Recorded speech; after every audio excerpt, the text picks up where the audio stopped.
Aí, ó, vacilão. Vem. Por que eu sei?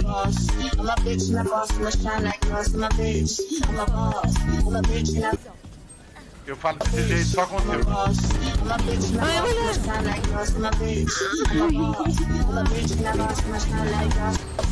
Ai, eu fiz bagação.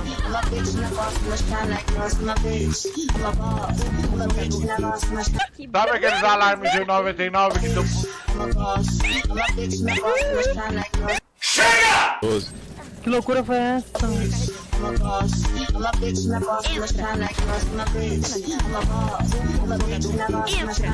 lá, fica chiando. Mas vai ficar mais caro, eu vou subir ela pra 300, porque você já tocou ela 6 vezes aqui.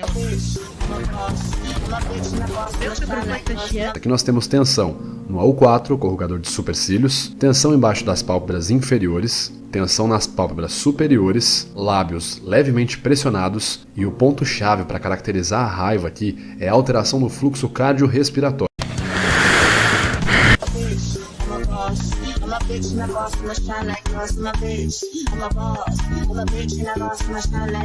Eu não sei pra que eu abri live.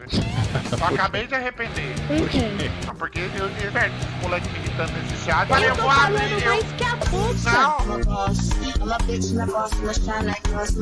Vou botar uma coisa de raiva. Maria, safada. Esses capeta desses moleques no meu chat. Pera aí que eu vou desativar essas porra tudo. O que eles querem? Não, eles estão tocando um inferno de um áudio aqui na minha orelha toda hora.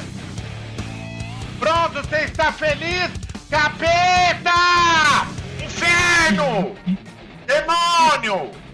Tá desabilitada essa desgraça desse áudio, inferno de live!